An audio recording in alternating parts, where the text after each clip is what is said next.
নিজকে ধোৱা তুলসীৰ পাত সজাবলৈ চেষ্টা কৰি কালিৰ সংবাদ মেলত মন্ত্ৰী জয়ন্ত মল্ল বৰুৱাই বাৰে বাৰে কৈছিল বিজেপিত যোগদানৰ পিছৰ পৰা হেনো তেওঁ কোনো বেয়া কাম কৰা নাই। কংগ্ৰেছৰ দিনতহে কৰিব লগা হৈছিল।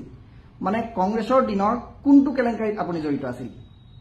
APSC নে লুই বাজাৰ কেলেংকাৰী, হাৰদা নে উত্তৰ কাছাৰৰ সেই 1000 কোটি টকীয়া কেলেংকাৰী? বাকী সেয়াও অসমৰ ৰাইজক আপুনি অৱগত কৰক। আপুনিতো সংবাদ মাধ্যমত কৈ আছে আপোনাৰ প্ৰেছ মিটৰ আনকাট দিবলৈ, এই প্ৰেছ মিটৰ আপোনাৰ আনকাট যাওক। আৰু আপুনি কৈছিল আমি কংগ্ৰেছত থাকোঁতে আমাক বাধ্য কৰা হৈছিল। সেই আমি বা আমাক সেই শব্দ দুটাত আৰু কোন কোন জড়িত আছে সেয়াও অসমৰ ৰাইজে জানিব বিচাৰিব।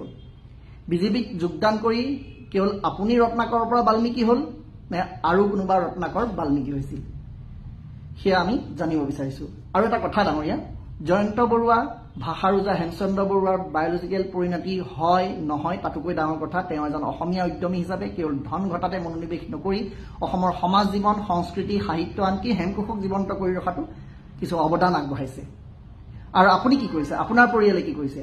আপুনি প্ৰেছ মিটত দুখ কৰি কৈছে বোলে পৰিয়ালৰ বিষয় টানি অনাৰ কাৰণে আপুনি দুখ পাইছে। আপোনালোকেতো বিৰোধী নেতাসকলৰ পত্নী, ল'ৰা ছোৱালীক বিনা কাৰণত টানি অনাত সিদ্ধহস্ত। মানে আপুনি কৰিলে লীলা আৰু আনে সঁচাটো দেখুৱাই দিলেও ধৰি বান্ধি কিলা, এয়াই নহয় জানো? ধন্যবাদ।